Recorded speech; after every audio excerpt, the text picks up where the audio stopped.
Good morning student. Myself Ranjana Mishra, Department of Psychology, Marwari college Ranchi. जैसा कि पिछले class में हम लोगों ने सेल्फ और सेल्फ के कंसेप्ट के विषय में हमने पढ़ा। हमने ये जानकारी हासिल की कि आत्म क्या है और उससे संबंधित तत्व क्या क्या है। अब हम एक नए कंसेप्ट की ओर आगे बढ़ेंगे जिसका नाम है व्यक्तित्व।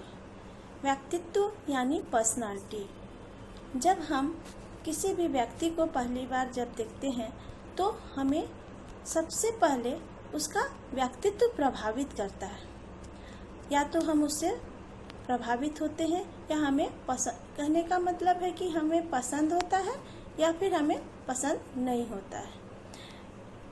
बहुत सारी इस तरह की भ्रांतियाँ फैली हुई हैं कि व्यक्तित्व व्यक्ति का बाह्य रूप रंग है, बाह्य रूपरेखा है, जो कि मनोविज्ञान के अंतर्गत यह सही नहीं माना जाता है। अगर हम व्यक्तित्व शब्द का शाब्दिक अर्थ अगर जानने का प्रयास करें तो व्यक्तित्व का अंग्रेजी शब्द पर्सनालिटी, जो कि लैटिन भाषा के पर्सोना शब्द से निकलकर बना है। पर्सोना यानी जिसका अर्थ होता है मुखौटा। मुखौटा या मास्क, जिसे अभिनय करते समय नायक और नायिका अपने चेहरे पर लगाकर उसके रोल को अदा करते हैं। इसी शब्द से पर्सनालिटी शब्द बना है, जो कि व्यक्ति के व्यक्तित्व के बाह्य रूप रंग की ही व्याख्या करता है। इस तरह पर्सनालिटी यानी व्यक्तित्व का शाब्दिक अर्थ हुआ मास्क या मुखौटा। ठीक है, किंतु मनोवैज्ञानिक इससे अलग या भिन्न मत रखते हैं। वे व्यक्तित्व का समग्र रूप से व्याख्या करते हैं, जिसमें व्यक्ति के व्यक्तित्व का बाह्य एवं आंतरिक दोनों गुण को समाहित किया गया है। व्यक्तित्व की व्याख्या करते हुए कुछ मनोवैज्ञानिकों ने इसके बाह्य गुणों को महत्वपूर्ण माना है। कुछ मनोवैज्ञानिकों ने शील गुणों के योगफल को व्यक्तित्व बताया है। शील गुण यानी व्यक्ति के अंदर जो भी उसके विशेषताएं होती हैं, जो हमेशा उसके साथ लगी रहती हैं, उन्हें शील गुण कहा जाता है। एक तरह से उनके व्यक्तित्व का वो पहचान बनती है। ठीक है, अब हम देखते हैं कि बहुत सारे मनोवैज्ञानिक इसे समायोजन करने की योग्यता के आधार पर भी परिभाषित किया है, किंतु इन सभी परिभाषाओं को जब हम देखते हैं तो हमें अल्पोर्ट के द्वारा दी गई परिभाषा सबसे ही महत्वपूर्ण, सबसे सटीक महसूस होता है। G.W. अल्पोर्ट के अनुसार व्यक्तित्व व्यक्ति के अंदर उन मनोदैहिक गुणों का गत्यात्मक संगठन है जो वातावरण में उसके अपूर्व अभियोजन को निर्धारित करता है। ठीक है, personality is the dynamic organization within the individual of those psychological systems that determine his unique adjustment to his environment। जब हम इस परिभाषा का विश्लेषण करते हैं तो हम इसकी निम्नलिखित विशेषताएं पाते हैं। किसकी? व्यक्तित्व की विशेषताएं क्या क्या हैं, अब इस पे हम ध्यान देंगे। तो इसमें पहला आता है मनोदैहिक तंत्र, साइकोफिजिकल सिस्टम। मनोदैहिक तंत्र जब हम कहते हैं तो उसमें मानसिक एवं शारीरिक दोनों ही तत्वों का मिश्रण आता है, अर्थात मन और शरीर दोनों परस्पर मिलकर संगठित होकर कार्य करते हैं। मानसिक तंत्र में क्या क्या आएगा? मानसिक तंत्र में मनोवृत्ति यानी एटीट्यूड, मूल्य यानी वैल्यू, प्रेरक यानी मोटिव, संवेगात्मक स्थिति यानी इमोशनल कंडीशन आदि आते हैं। उसी प्रकार शारीरिक तंत्र जब हम कहते हैं तो उसके अंतर्गत मनुष्य का शारीरिक आधार आता है। इस प्रकार उसके शारीरिक अवस्थाओं को हम कह सकते हैं। तो इस परिभाषा से पहला हमें क्या पता चलता है कि व्यक्तित्व में मानसिक एवं शारीरिक दोनों तत्व मिलकर कार्य करते हैं। दूसरा पॉइंट, गत्यात्मक यानी डायनेमिक। इस परिभाषा में व्यक्तित्व को गत्यात्मक रूप में स्वीकार किया गया है। अब गत्यात्मक शब्द क्या है? गत्यात्मक शब्द का अर्थ यह है कि किसी भी व्यक्ति का व्यक्तित्व स्थिर नहीं रहता, अर्थात समय समय पर परिस्थिति के अनुसार उसका अंतःक्रिया के अनुसार वह परिवर्तित होते रहता है। एक ही व्यक्ति एक जगह ईमानदार तो दूसरी जगह बेईमान साबित हो सकता है। ठीक है, तो इस तरह व्यक्तित्व गत्यात्मक स्वरूप का होता है। तीसरा, संगठन, ऑर्गेनाइजेशन। ऑर्गेनाइजेशन का अर्थ यहाँ यह हुआ कि व्यक्तित्व का निर्माण विभिन्न शील गुणों के द्वारा हुआ है। किसके द्वारा? विभिन्न शील गुणों के द्वारा हुआ है, जिसमें पारस्परिक घनिष्ठ संबंध होता है। व्यक्ति तथा उसके पर्यावरण के बीच होने वाले परिवर्तनों के कारण प्रायः इस शील गुणों के पारस्परिक संबंधों में परिवर्तन होते हैं, जिनसे कुछ शील गुण अपेक्षाकृत अधिक प्रबल होते हैं। चौथा, पर्यावरण के प्रति अपूर्व समायोजन, unique adjustment to the environment. व्यक्ति द्वारा पर्यावरण के प्रति समायोजन को अपूर्व यानी यूनिक ढंग से करवाता है। यूनिक मतलब हर व्यक्ति अपने तरीके से वातावरण में एडजस्ट होता है। देखा जाता है कि सभी व्यक्ति एक ही परिस्थिति में समान व्यवहार नहीं करते हैं। प्रत्येक व्यक्ति अपने अपने ढंग से व्यवहार कर पर्यावरण के साथ समायोजन यानी एडजस्ट करता है। जैसे 4 उपस्थित व्यक्तियों में एक ही घटना के लिए अलग अलग प्रतिक्रियाएं हो सकती हैं। अगर उनके बीच में मारपीट हो तो वो व्यक्ति कोई मूक दर्शक रह जाएगा, कोई वहां से भाग जाएगा, कोई उन लोगों के बीच में बीच बचाव करेगा और कोई मारपीट पर उतारू रहेगा। इस प्रकार हम देखते हैं कि हर व्यक्ति का व्यक्तित्व अलग अलग ढंग से वातावरण के साथ प्रतिक्रिया करने के लिए प्रेरित करता है। इस प्रकार हम कह सकते हैं कि अल्पर्ट की यह परिभाषा व्यक्तित्व की संतोषजनक परिभाषा है। यह परिभाषा व्यक्तित्व के सभी पक्षों तथा स्वरूप को स्पष्ट करती है। हम लोग का अगला टॉपिक है व्यक्तित्व के शील गुण, ट्रेट्स ऑफ पर्सनालिटी। व्यक्तित्व का निर्माण अनेक प्रकार के शील गुणों से होता है। शील गुण आपस में मिलकर कार्य करते हैं, जिनसे व्यक्ति के जीवन की विभिन्न परिस्थितियों में एडजस्टमेंट को उचित दिशा एवं गति प्राप्त होती है। अतः इसे सामान्य भाषा में व्यक्तित्व की विशेषताएं भी कहा जाता है।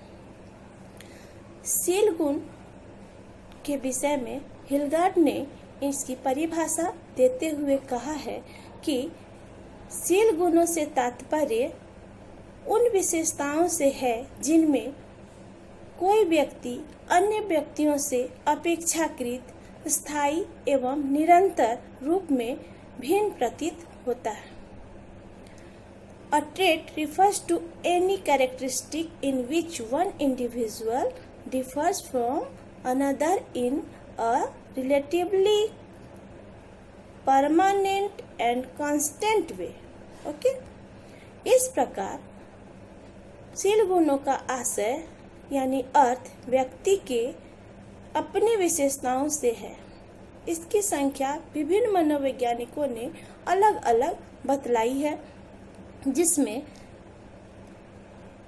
कैटल ने व्यक्तित्व के शील गुणों की संख्या 16 बतलाई है, वहीं वोल्फले ने 7 शील गुणों को प्रमुख बतलाया। कुछ प्रमुख शील गुण निम्नलिखित हैं। पहला, प्रभुत्व और अधीनता। प्रभुत्व और अधीनता का शील गुण व्यक्तित्व का एक प्रमुख एवं परस्पर विरोधी शील गुण है। जिस व्यक्ति के अंदर प्रभुत्व का शील गुण होता है वह अपने समाज, समूह, दल तथा प्रत्येक स्थिति में नेता बनने का प्रयास करता है। ऐसे व्यक्ति में दूसरों पर अधिकार जमाने की भावना पाई जाती है, जैसे किसी समाज का मुखिया होना, किसी दल का नेता होना, स्कूल में हेड बॉय होना, वर्ग का मॉनिटर होना, टोली का कप्तान होना आदि ये शील गुण उनमें पाई जाती है। ये शील गुण उन्हें उस पोजीशन में ले जाती है। जबकि दूसरी ओर जिस व्यक्ति के अंदर अधीनता का शील गुण पाया जाता है वह विनम्र, साहसी, सहनशील, घबराने वाला, असुरक्षित, परावलंबी तथा अनुकरण करने वाला होता है। ऐसे व्यक्ति दूसरे के मार्गदर्शन में काम करने वाले होते हैं। दूसरा, संवेगात्मक स्थिरता और अस्थिरता। जिस व्यक्ति में संवेगात्मक स्थिरता पाई जाती है वैसे व्यक्ति का व्यक्तित्व का विकास सामान्य एवं संतुलित होता है। उनमें संवेगात्मक रूप से परिपक्वता का गुण पाया जाता है। वे किसी भी परिस्थिति में अनुकूल प्रतिक्रिया करते हैं और अपने संवेगों को नियंत्रित करना भी जानते हैं। जबकि दूसरी ओर जिस व्यक्तियों में संवेगात्मक अस्थिरता का गुण पाया जाता है वे जल्द घबराने वाले और विषादित स्वरूप के हो जाते हैं। उन्हें थोड़ी छोटी छोटी बातों में ही बहुत चिंता होने लगती है। तीसरा शील गुण ईमानदारी। ईमानदारी यानी ऑनेस्टी। ईमानदारी का शील गुण जिस व्यक्ति में पाया जाता है वह हर परिस्थिति, हर सिचुएशन। तीसरा, ईमानदारी, ऑनेस्टी। ईमानदारी का शील गुण जिस व्यक्ति में पाया जाता है वह कठिन से कठिन परिस्थिति में भी अपने ईमानदारी के गुण को नहीं छोड़ता है। उस व्यक्ति पर लाख मुसीबत भी आए फिर भी वह ईमानदार ही रहता है। जैसे इस तरह कई महान व्यक्ति हुए हैं जिनके विषय में यह शील गुण उनके साथ लगा हुआ है, जैसे सुकरात, महात्मा गांधी आदि। यह शील गुण उन उन्नत व्यक्तित्व का बोध कराता है। ऐसे शील गुण वाले व्यक्ति लाख प्रलोभन के बावजूद भी ईमानदार बने रहते हैं। चौथा, दृढ़ता या हट या परसिस्टेंस। दृढ़ता या हठ भी व्यक्तित्व का एक प्रमुख शील गुण है। जिस व्यक्ति में यह शील गुण होता है वह किसी भी परिस्थिति में दृढ़ ही रहता है। वह जिस कार्य को करने की ठान लेता है उसे वह पूरा करके ही दम लेता है। लाख बाधाओं के बावजूद वह अपने लक्ष्य से पीछे नहीं हटता है। ऐसे व्यक्ति उद्देश्य के प्राप्ति में किसी भी आलोचना या उपहास की परवाह नहीं करते हैं। इनका आत्मविश्वास, धैर्य एवं लगन काफी प्रबल होता है। मतलब ये अपने धुन के पक्के होते हैं। पांचवा, विषाद, डिप्रेशन। जिस व्यक्ति में विषाद का शील गुण पाया जाता है वह हमेशा उदास, चिंतित, दुखी प्रतीत होता है। ऐसे व्यक्ति में आत्मविश्वास की कमी होती है। ये साहस के अभाव में अपनी बातों को प्रकट नहीं कर पाते। जिसके कारण दुख एवं तनाव से घिरे रहते हैं। नेगेटिव टेंडेंसी के कारण इनके जीवन का स्थायी अंग चिंता बन जाता है। इन्हें दूर दूर तक सफलता नजर नहीं आती है। छठा, आकांक्षा का स्तर, लेवल ऑफ एस्पिरेशन। आकांक्षा का स्तर भी व्यक्तित्व का एक प्रमुख शील गुण है। हर व्यक्ति में आकांक्षा का स्तर अलग अलग रहता है। आकांक्षा का स्तर व्यक्ति को आगे बढ़ाने में मदद करता है। उच्च आकांक्षा स्तर वाले व्यक्ति जीवन में किसी न किसी उद्देश्य को अवश्य प्राप्त कर लेते हैं, जबकि निम्न आकांक्षा स्तर के व्यक्ति लक्ष्य के प्रति कम प्रेरित होते हैं। सातवां, चिंता, एंजाइटी। प्रत्येक व्यक्ति में चिंता की थोड़ी बहुत मात्रा में पाई जाती है, लेकिन कुछ व्यक्ति ऐसे होते हैं जिनमें यह शील गुण पाया जाता है। वे हमेशा चिंतित रहते हैं, उनमें अकारण ही घबराहट बनी रहती है। वे अनावश्यक रूप से भयभीत, आशंका से घिरे रहते हैं। इससे उनके एडजस्टमेंट में समस्या उत्पन्न होती है। जैसे किसी प्रिय व्यक्ति के घर से बाहर जाने या ऑफिस जाने पर उनके वापस लौटने तक आशंकित, भयभीत एवं घबराए हुए रहना। आठवां, सामाजिकता,